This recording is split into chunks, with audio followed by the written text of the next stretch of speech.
Hello, everybody, and welcome to the Cut to the Chase Sports Podcast, where we bring you unique insight and analysis behind your favorite teams. I'm your host, Chase Shantz. Got my good friend in studio today, all the way over in a different continent, Jared Arevian. What is good, Jared? Not much, man. Not much. It's good to talk to you, man. It seems like forever we were talking about the Bengals Chiefs first matchup during the regular season this year. Now we're here in the offseason, free agency right around the corner. So it's good to talk with you, brother. It's good to be back. So excited. Most definitely, man. Like we were talking, behind here, and we were like, it felt like that was 2 weeks ago. I mean, it feels so recent. Really, man. Time flies, and especially in the NFL, time moves even faster. So Oh my goodness, the yeah. NFL makes it feel a lot shorter than it really is. So Yeah, crazy. for real though. I mean, this season felt like it was a lot shorter than any other season. Honestly, I mean, even like last year, even this was a very short one, but it was eventful. I think when you're winning games too, especially like when the Bengals, they were grouping together these wins. They went on that massive run at the end of last year. Like they didn't lose until starting from Halloween all the way until the AFC Championship. It just makes the season go by that much faster because weeks just start to mesh, and it's just like this team's never gonna lose. So Yeah. this the season flew by like blink of the eye, but yeah. Man, most definitely though. But that was a fun season to look at. We obviously got to move on though. We appreciate that season. That was a very, very fun Bengals team to look at. But in the NFL, not every team's going to be the same as the year before. And that's the thing we got to look at right here. The first off, I want to start like three major keys of attack for the Bengals this offseason. Obviously, you have, some star players in free agency with Jesse Bates, Jermaine Pratt, just to name a couple. But what are some major keys for us to attack this offseason, Jared? Yeah, I think there are a couple glaring ones when you're the Bengals front office, you sit back and you look at it and you say, okay, we need to attack these positions, whether it's free agency, retaining certain guys. And then there's some other things too that I think the Bengals have to do for them to get them over the hump, because I was talking like 2 years ago, you're a couple plays away from winning the Super Bowl. This year, you're a couple plays away from making the Super Bowl again. It's just the little things. And I think that first position for me, which is really going to put this team over the top, is getting that pass rusher inside for this team. And I think this year for me, in terms of the pass rush, you didn't see a lot of production from Trey Hendrickson. Sam Hubbard, got to the quarterback, but the production in sacks dropped off big time for the Bengals this year. And I think a huge key for that is losing Larry Ogunjobi. I think that was one of the biggest. It was something a lot of Bengals fans as well weren't too upset about when it happened, because it was like understood. Signed a big deal in Chicago that ended up falling through after he failed the physical. Signs with Pittsburgh, but he helped, like Trey Hendrickson. The reason why he had, I think it was 14 plus sacks in 2021, was because Larry Ogunjobi was collapsing the pocket. And I don't think we saw the same replication from the interior that we did on that Super Bowl run in 2022. And I think you add a guy, and there are a lot of guys out there. Obviously, you want to get a Javon Hargrave. Oh, yeah. I don't think that's going to happen, but there's a bunch of guys out there in this market. Taven Bryan, I like a lot of guys who can wreak havoc in the interior, especially on third down. BJ Hill benefited from it so much in 2021, just being able to come in fresh, rush from the three tech in the inside, and Lou Anarumo loved it. So I'm looking at the interior, the defensive line. One. Number two for me is obviously the right side of the offensive line. You have to figure something out at right tackle. I mean, call it what it is, but right tackle has let the Bengals down twice in two potential Super Bowl teams. And it's tough, and it's easier said than done. They did go out and get Lael Collins, but they never broke the bank at that position. Lael Collins at some points in his career has been an elite right tackle in a stretch of games. We didn't see that play from him in 2022. Who knows when you're getting Lael Collins back in the 2023 season? And when he comes back, are you getting that early season Lael Collins that was just an abysmal right tackle? Or are you going to get kind of the mediocre average right tackle that Lael Collins was playing towards the tail end of the year until he tore his ACL? So a lot of question marks at that position as well. I think you need to shore it up, whether it's a veteran, whether it's going out and getting a guy you love in the draft, maybe even moving up a couple spots, something the Bengals haven't done really ever, and getting your guy at that spot. I think that's a move that has to be made, and I think that one's a pretty obvious one. And then for me, another big thing here is this move I'm going to talk about. It's a little bit more for the future. I'd like to see them and not break the bank in free agency and not spend a first or second round pick on this, but kind of take some urgency to build up this receiving core. Obviously, you have the big three, Tyler Boyd on the last year of his deal, Tee Higgins as well on the last year of his deal. We're going to talk about T later, I know. Yep. But bring some depth in, bring some young guys in, get some speed in that room. I think right now they're really lacking speed, and I think a little bit of speed to this offense, to the special teams unit would go a long way. So those are three areas I'm looking for the Bengals to attack in the offseason, really. Most definitely, man. I look, obviously you talked about the first two things. The interior defensive line, obviously DJ Reader in the run game is an absolute plug. All right. He is, he stuffs up everything. The guys on the outside with Hendrickson and Hubbard, they get to the quarterback, but they need help. Those guys are not, they're not superheroes. They need help. And, like you said, BJ Hill, he benefited a lot coming in on third down last year and, all that and just having fresh legs and all. Finding that interior pass rusher, that's going to bring a long way, especially on third down to wreak havoc like that. Because, the Bengals have done, they've had a history of like having, even Joseph Osai line up inside as a DN. He lines up on the interior sometime. And it's like, you would rather want, a bigger guy in there that can get after the quarterback and just, exactly bully a guard off the offensive line, Sorry to jump in here as well. And the biggest misconception I feel like with the Bengals this year is that Trey Hendrickson had a down year. When if you look at the stats, if you're reading the stats, sure, it looks like a down year from the production standpoint, but his pass rush win rate was up there in the top of the league. I think he might have led the league in pass rush win rate. So it's like, it's not a down year. It's just the quarterbacks are stepping up in a clean pocket and able to kind of make the move, which the difference from, like I was saying, a couple of years ago is they didn't have that clean pocket to step into. So sorry to cut you off. Most definitely. Oh, you're good. You're good. Most definitely. I think we were talking about Trey Hendrickson on the Chiefs show. I think I brought up a stat, a next gen stat. Was like, his separation from the quarterback was like 3.4 yards and the average is 4.5. I mean, he was still getting crazy push off the line and, using that stallion speed of his. I mean, it's been unbelievable for him, but there's going to need to be some more balance on the inside when it comes to the pass rush and all. Lyle Collins, he's probably gonna, he's a cap cut casualty right there. You could definitely look at it like that. I mean, we're gonna have to go out and get a long-term left tackle. We signed to a 1-year deal, and like you said, he was, at best average. That was good for us, but we would like to give some stability for our star quarterback Joe Burrow, man, who as well has to get a deal as well. So, and then also, like you said, the receiving core, adding some speed, adding some different, some different dimensions to it and just making it a well-rounded group, that obviously goes a long way. And, mentioning Tee Higgins. All right. Can we afford Tee Higgins? That's the big question. I think we all can say, yes, we can. But I mean, when you look at all the stars we have on our team and the amount of people we got to pay, can we really afford Tee Higgins? Yeah, absolutely. I think the Bengals definitely can afford Tee Higgins. I think the big misconception right now within like the NFL community is that the Bengals have to pay Joe Burrow, Tee Higgins, and Jamar Chase all at the same time, which isn't really true. Joe Burrow has that 5th year for the first round draft pick, so he's not going to need. He'll have hopefully the deal's done by then, right? But he's not going to really be playing under that new contract until 2025. Tee Higgins needs that deal. That's going to kick in 2024. Jamar Chase, the first year on his deal isn't even going to be until 2026.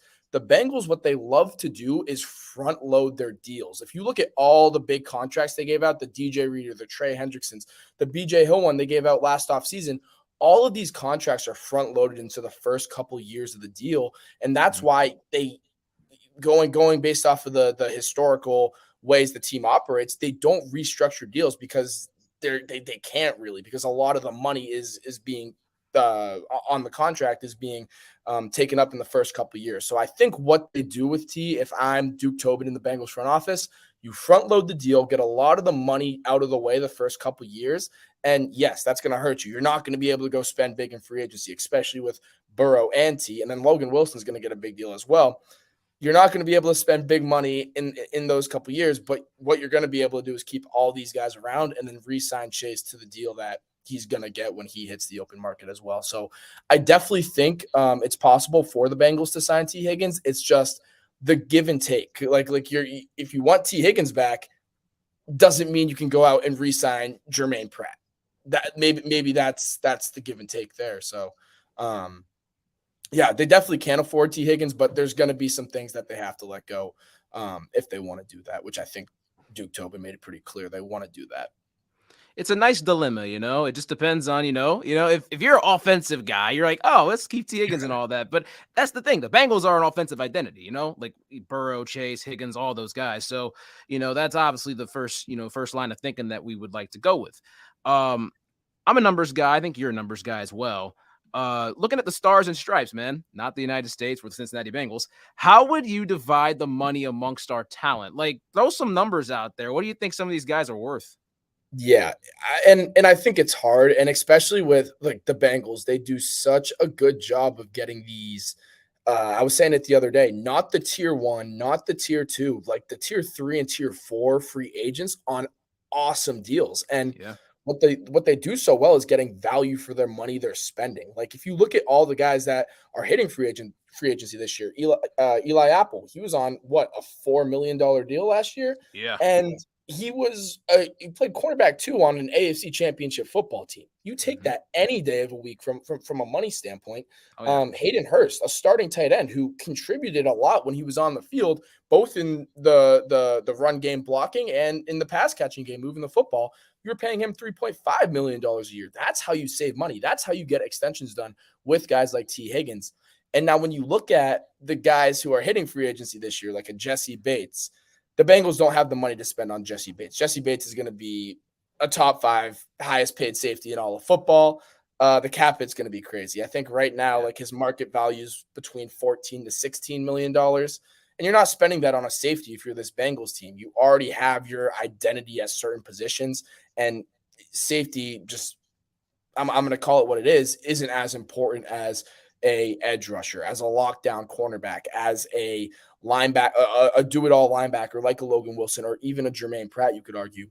So Jesse Bates, unfortunately, I don't think it's going to happen.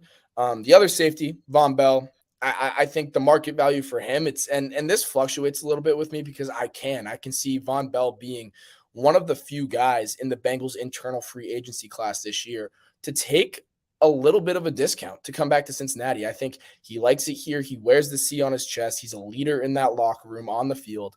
And he's a guy, and I said it on our show the other day, Von Bell to me feels like the BJ Hill of last year's free agency, where the Bengals had their one internal guy. They knew no matter what, we're bringing him back. And it was BJ Hill. They had the option between Larry Ogunjobi, BJ Hill at that interior defensive line spot. Obviously, Larry Ogunjobi was going to be making a lot more in Chicago on the same 3-year deal BJ signed in Cincinnati.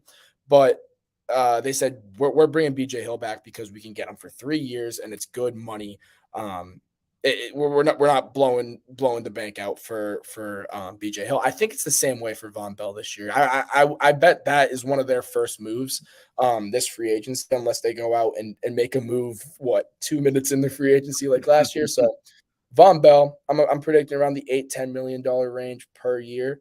And then a guy like Jermaine Pratt, his market value right now, I think is really steep and something that the Bengals just can't afford right now. I would predict 10, maybe 11. He might get $12 million a year in this market, to be 100% honest with you. And mentioned Logan Wilson when we were talking about Tee Higgins. You're not going to be able to pay both of those guys. So it's where do you go from there? And Jermaine Pratt, it's just, we were talking about T earlier. It's just unattainable if you want to bring a guy like Tee Higgins back. So Jermaine Pratt's going to make big money. I think Eli Apple too is going to have a market this year. This was his second year being a consistent number 2 cornerback team on a playoff team that made deep runs both years. And I think NFL teams are going to like that. And cornerback, the market for cornerbacks is just so high right now because you need multiple and you need consistency, and it's hard to find that at that position. So I think Eli Apple will definitely have more of a market this year. Obviously, I think the antics on Twitter and the trash talk might bump his value down a little bit, but still a market for him. Samaje Perine, think it'll be somewhat similar to what it has been.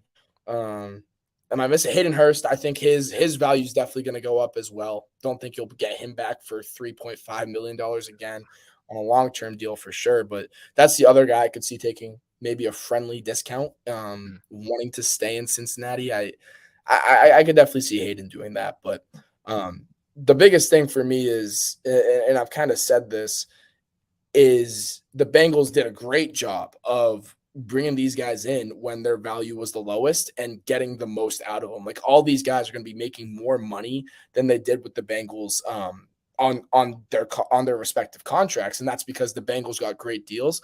Just because they're internal free agents and they're inside the building doesn't mean you should overpay for that talent to stay in the locker room, quite frankly. And I think there are guys out there who you can pick up for a lot cheaper, and they can play the same role. So you're definitely going to be losing some guys this free agency, but that doesn't mean you should just overpay for guys who have been in the building, because that's going to set you up for some rough conversations down the road with Mr. Burrow, Higgins, and Wilson. Yeah, definitely would like to, avoid those conversations down the road, but, sign those guys to some deals. But like you said, at one point I want to take away from it, Von Bell, man. I mean, was a fantastic this season. 4 interceptions, was really good in the early portion of the season, a leader in that locker room. The veteran presence that this Bengals back end needed this entire season, especially with stuff going on with Jesse Bates on his contract. And, and there are some times where it looked like Jesse Bates was kind of trying to play it safe. I don't want to get hurt. I want to make my value about $18 to $20 million, even though you're in the $14 to $16 million range, Like, yep. He's trying to play it a bit safe, and then in the playoffs he comes out. Man, but yeah, I'm looking forward to it. Hopefully Von Bell can re-sign with us. That might be the first move that's made, and I would not be mad at that at all. Now, talking about our comfort level, all right? Comfortability, our level of our depth at the linebacker and secondary, all right? So obviously, Jermaine Pratt's probably going to walk. You have guys like Marcus Bailey and Akeem Davis-Gaither in there. How do you feel about them? And then on the back end, Eli Apple, who knows what's going to happen with him? We have 2 free agent safeties. Dax Hill, first-round pick, didn't really play a whole lot, this past season as a starter or anything like that. And then you got Cheeto. I'm really excited for Cheeto next year coming off the ACL. Super excited. But how do you feel? How do you feel about the comfort level, in the linebacker and the secondary? Yeah, I think the secondary is kind of the position group to watch, one would say, in 2023 for the Bengals, just because there's so much going on in that position group. Chidobe Awuzie coming off of the ACL. Daxton Hill, his first real year of seeing reps at a position where he was drafted to play. Daxton Hill, like, playing a lot out of position in 2022. So it'll be nice to see that. Cam Taylor-Britt, can he take that leap in 2023? A lot of question marks there, and potentially losing not only Eli Apple, but Trey Flowers as well, a guy who played some significant time for the Bengals on the outside this year. I know he has the whole aura of being the guy who comes in, covers a lot of tight ends in the slot, but he also got some reps on the outside for the Bengals, rotational reps, so potentially losing him as well. The depth in the cornerback room could be shaky. I will say this, I love the depth in the draft, and I think there'll be plenty of opportunities for the Bengals to kind of get some depth and get an impact player in the cornerback room through the draft. But if you're looking at it on paper right now, how I feel about it, the secondary, Chidobe Awuzie is a big question mark for me, because he relies so much on the athleticism, the speed, just being athletic out there. Sure, he's a very mechanically sound corner, but his athleticism is really what differentiates him from a lot of the corners in the NFL. And it's going to be interesting to see how explosive he is coming off of the ACL. Can he be that same player he has been for the first 2 years on his contract with the Bengals? We'll definitely have to see. Cam Taylor-Britt, I was hard on him when he started out, when he kind of came back in, took over for Chidobe Awuzie in his role.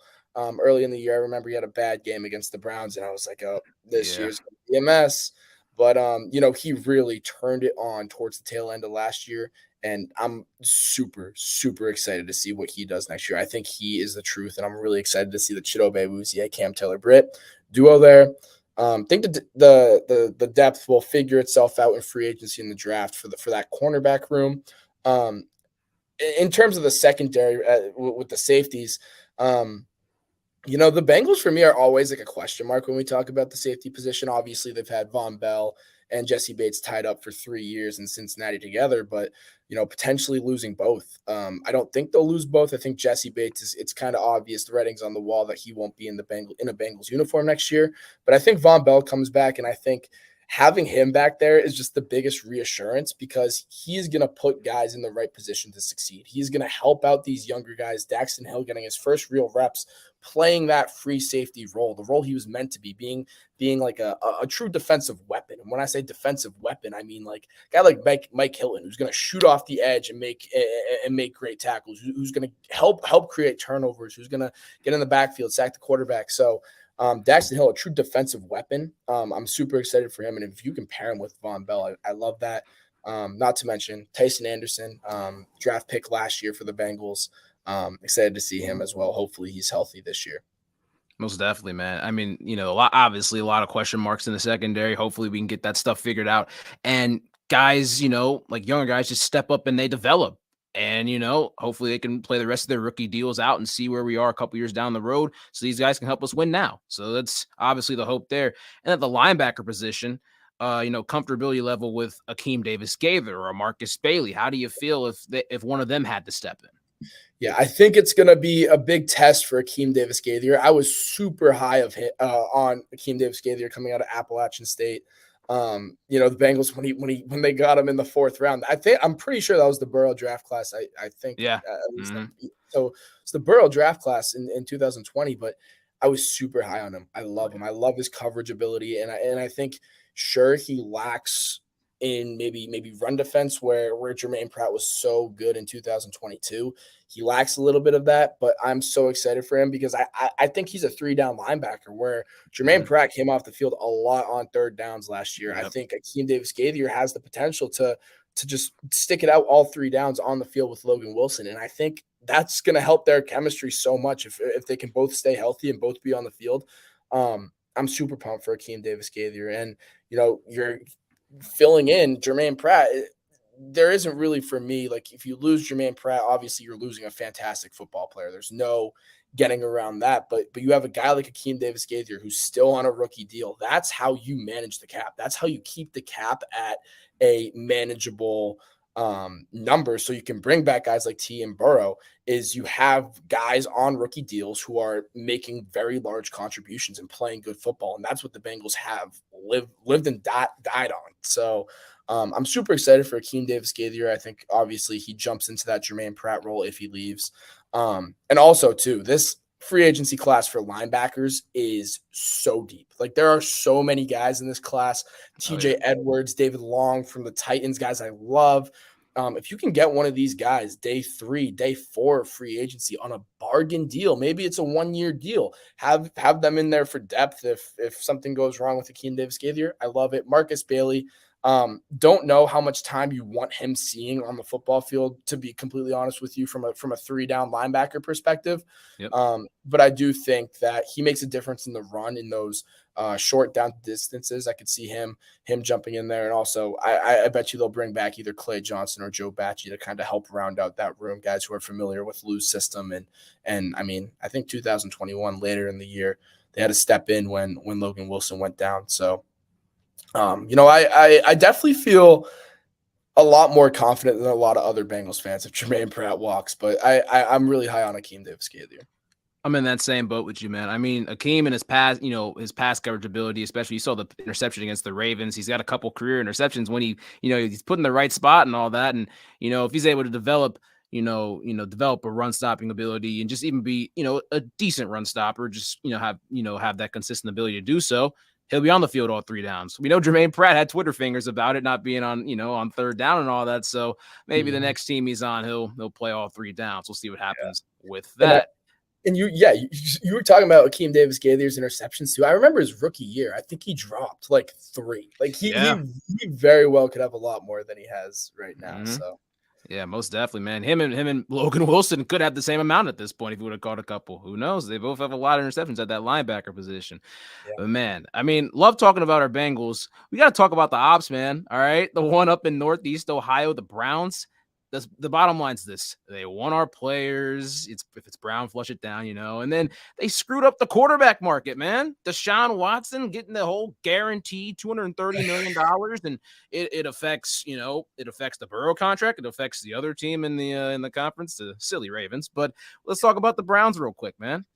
Yeah, I mean, I've seen all these reports as well of the Browns wanting these Bengals players. I know they have a lot of interest in Jesse Bates. They're releasing John Johnson, I think, at the beginning of the new year to save about I think it might be $10 million in cap, around that number. But for me, I just don't see, and there's interest in Hayden Hurst apparently as well from the Browns, but I just don't see how the Browns afford any of these guys right now. This is before John Johnson is released. They're sitting at negative $13 million in cap space. And a lot of that is because this Deshaun Watson deal is kicking in hard, the fully guaranteed. I don't see how they're going to free up enough money to be able to afford a Jesse Bates, to even be able to afford a Hayden Hurst at a luxury position as your second tight end behind David Njoku. I don't see that happening. And my thing is, I would be happy if the Browns signed Jesse Bates. And a lot of people are like, what are you talking about? Like Jesse Bates is a great football player. Yep. But if the Browns are going to overpay a safety, like any position, a safety, have him. We had Jesse Bates at his best value probably of his entire career. We had Jesse Bates at the best value. We're not overpaying these guys. Let the Browns overpay them. That is why they're negative $13 million in cap. And the Bengals are, top 7 in cap? Yeah. That's why, because you overpay for our players. We go out and we find guys who are going to fit our system, who are going to be on valuable contracts. So, I don't see how they get some of these names that are being thrown in their direction, how they're going to be able to afford it. I know that salary cap, it's a little bit of a myth, so they should be able to work their magic around it. But let them overpay for our guys. That's kind of how I feel about that. I'd rather them overpay than us. And then the quarterback market, man, they screwed it up. And I think you see this thing with Lamar Jackson. Like it's a really weird scenario where you see a top 10, just call it safe. Probably like people make the argument top 5, wherever you want to put Lamar. Yeah, top 10. Definitely top 10. Definitely top 10. A top 10 quarterback who's getting a non-10. What's it called? The tag they gave him? I think it's a non-exclusive tag. I'm pretty sure. Non-exclusive tag. It's because he thinks he's going to get these guarantees that the Browns threw at Deshaun Watson. No, Deshaun Watson got those guarantees because it's the only way the Browns can get a quarterback of his stature. And it's crazy to me that they did that with all the rumors circulating around Watson. It's crazy to me, but they screwed the quarterback market for everyone. Oh, yeah, for absolutely everybody. I mean, talking about, this Lamar contract situation, I mean, it's nice, talking about when it comes to the Ravens standpoint, but obviously we still have to pay our quarterback. And hopefully our quarterback, I'm not going to say hopefully, he's worth every penny that we, throw at him, and probably even some more. But, if Joe Burrow, if he decides to take a little bit of a, not a hometown discount, but a winner's discount, like a Tom Brady type of deal or something like that, he's going to make a ton of money. We'll see what happens with that whole thing. But Lamar Jackson, on the other hand, just look at it. He missed 10 games in the last 2 seasons, the last 5 of each. They made the playoffs this past year and lost to us back-to-back weeks. Before that, obviously MVP, they would win all the time. Like when he's on the field, it's like a 74% win percentage. I mean, he's an electrifying player. He's a winner. All of the stuff that you could want with him, he's got it. Now, this contract situation, the non-exclusive tag, $32 million. If it was on the exclusive, it would be $45 million. Daniel Jones has got paid $40 million. So then it just throws an entire wrench in their plans again. That Daniel Jones deal, man, is crazy. I can't believe it. I really cannot believe it. It's unbelievable. But the whole state of, obviously, all over television is like Lamar Jackson contract situation, all this stuff. Mm-hmm. I want to see more of a side of what moving forward, what's going to move forward for the Baltimore Ravens as a team. Lamar Jackson is the face of the Ravens, but there's still an entire team left in Baltimore that needs a quarterback or another running back, however you want to look at it. Absolutely. I like what you did there. Absolutely. And I mean, I was talking about Cleveland's cap situation as well. The Ravens are right there. They're in a bad cap situation as well, down 8 million right now. They're like, Yeah. it's better than Cleveland's, but it's still one of the worst in the league, 22nd in the league. And like they're in a tough spot, man, because it's do you give a lot of guarantees for a guy who's had a lot of injuries in the past, who hasn't had success in the playoffs where it matters most in the NFL? How do you value that? How do you put a guarantee on that deal? It's hard to, right? And I think like everyone around that situation knows like there must be a lot of tension because there's so much uncertainty. I feel like with not only the contract but Lamar Jackson as a football player. How like is his body going to be able to hold up? Is this a sustainable way to play the quarterback position? I don't know. And not to mention they got a lot of big free agents this year as well. A lot of key contributors, guys who are getting up there in age for sure. But I mean, Marcus Peters has been a huge part on that defense this year. Justin Houston, who was super productive. And I know this guy's like a fossil at this point, but he was a very productive pass rusher for them this year. Like getting after the quarterback, he was piling up some sacks for them. Like productive football players here. And it's just like they're in a tough spot. With all this cap. And I mean, right now, this is a tipping point for the Ravens, in my opinion, with Lamar Jackson, because the way these contract negotiations are going right now, it doesn't look too great for Ravens fans. So it should be interesting to see how it all unfolds. But definitely happy we're not in their position right now. And hopefully it never gets to this position with Joe Burrow. I'll say that. Hopefully not. But silly Ravens, man. Oh, my God. Actually, Chase, I have a question for you. Yeah. There's no deal with Lamar Jackson that's agreed upon week 1 of the NFL season. Is he playing or is he sitting out? Ooh, that's a good one. I think he's sitting out. I really think he's going to sit out. I agree.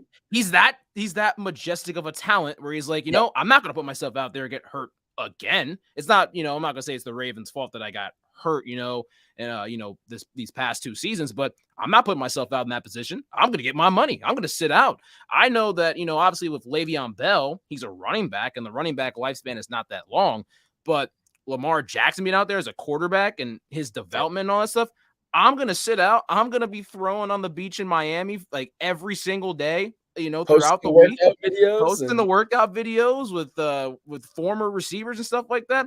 I'm waiting until I get a contract or I get traded. I think he's sitting out if that's the case. Yeah, I 100% agree with you, and it's gonna be really interesting. I think just to watch it all unfold. So it should be fun. Most definitely. And I will say this: a wild card pick of who they could be taking at quarterback, depending on what goes on. I think they could draft the quarterback, depending on, this whole Lamar situation. Watch out for Stetson Bennett, man. Just saying. Todd Monken, the former Georgia offensive coordinator, going in the Ravens. Is true.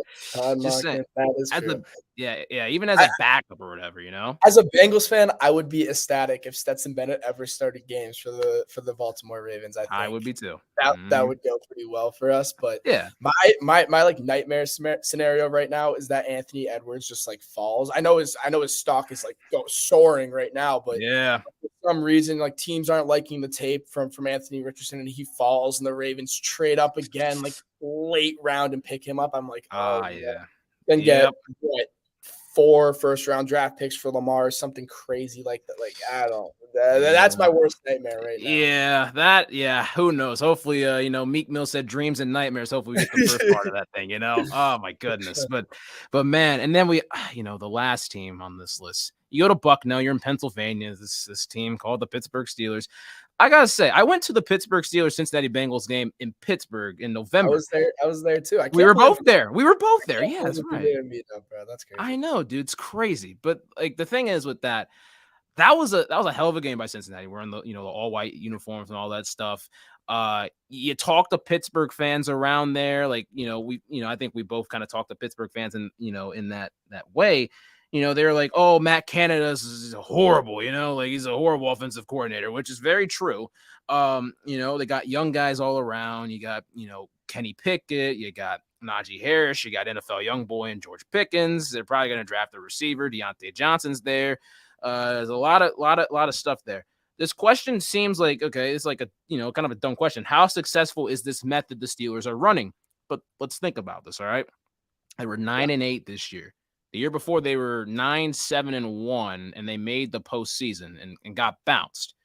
If they're always going to be 9-8, they're never going to have a good draft pick, or they're never going to, they're not trying to break the bank or anything. They're always going to stay in, in our society, the definition of mid. What's going on, man?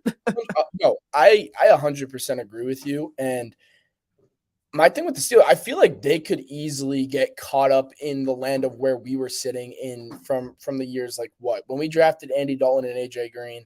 Yep. From there until like 2019, until Burrow came, like they could really easily get caught in one of those eras. Unfortunately for them, luckily for us, because when I look at Kenny Pickett, they spent a first round pick on him, but that doesn't mean he's worthy of going in the first round. I'm not a big Kenny Pickett guy. I'm not a big believer in Kenny Pickett. When I watch his game, he looks like a game manager. I don't see a lot of explosive plays. I don't see him extending plays. Yeah. Like Kenny Pickett, to me, it is what it is. And I thought of this funny thing because you said they might go receiver, Deontay Johnson, like a lot up in the air on him. They didn't extend Deontay Johnson, right? I don't think they did. I'm not. So I think this might be the last year of his deal coming up. Yeah. And I saw a mock draft that had Jordan Addison going to the Steelers because Addison said something. He was like, "Yo, play with Kenny Pickett in college," and he's like, "Come get me." Yeah.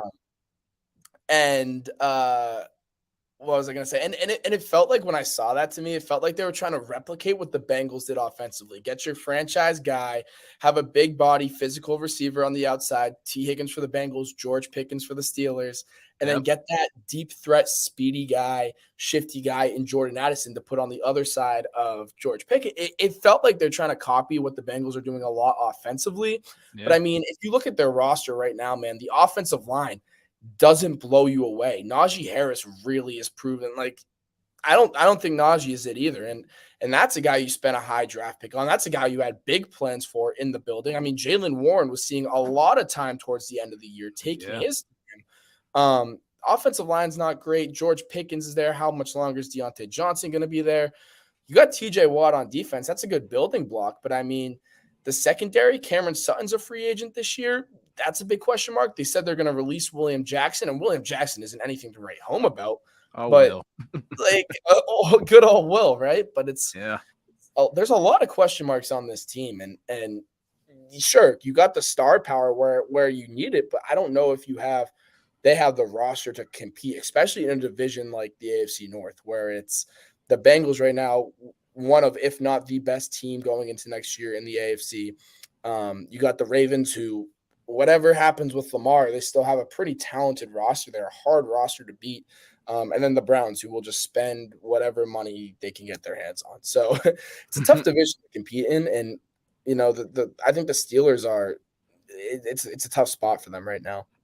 Yeah. I mean, talking about the Steelers with them trying to kind of replicate, as they would say in the past, the little brother Cincinnati Bengals, the roles have reversed, and I think with us, we're looking at Pittsburgh like the good old Shaq meme. I wasn't really familiar with your game, just something like that, And I think, the thing is with that, they're trying to replicate what we're doing. Kenny Pickett and Joe Burrow are not on the same playing field. Obviously, they're not in the same, they're not in the same point of their careers. Okay, Joe Burrow. There's a lot more. He's just Joe Burrow, right? There's a lot more to, a body of work to be shown. Kenny Pickett is showing signs of being a game manager. You look at the receivers. I mean, you had George Pickens. Yes, he had a great season, but Tee Higgins was a number 2 that had 1,000 yards, And then Jordan Addison, they're kind of trying to copy with Jamar Chase. Jamar Chase is a very, very, very, very, very, very, I could say very like 10 more times unique talent.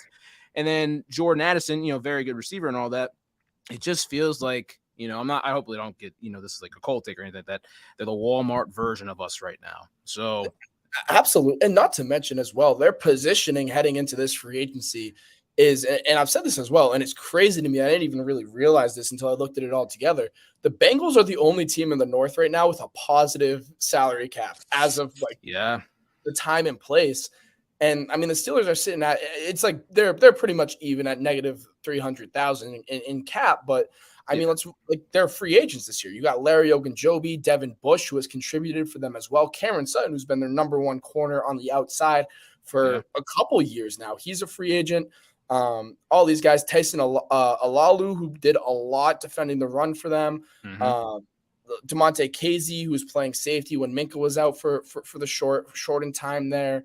A lot of guys here for them. James Pierre, another corner, like a lot of guys here that it's like it's gonna be like they're gonna lose a lot of their depth pieces, a couple starters, and like it's already a team that wasn't competing last year. So it should be really interesting to see how all these teams under the cap in our division, Steelers, Ravens, Browns, all in different circumstances, but the different scenarios for all of them. It's going to be interesting to see how they approach free agency as well. All in different circumstances, and they have one goal: win the AFC North. Man, this was a fun episode. I really appreciate you coming on and all that. This was fun. This was fun breaking down, the Bengals and the other oppositions in this division. This was, it really gets you back in the football spirit that, the NFL, even when the games aren't being played, free agency, which is literally March Madness, but, obviously March Madness is its own stuff. You have the draft, you got the schedule release, you got all this stuff. The NFL never really stops. This is honestly too. I was talking to my co-host Chris the other day, and he was like, is it weird for me that like this is like some of my favorite like time of the year for the NFL? And I'm like, yes and no, because like I agree, free agency is so much fun. You get like there's so much excitement. Oh yeah. But I'm like, I love this time of the year as well. It's really fun. Everyone hoping that their teams improve. But yeah, super excited, man.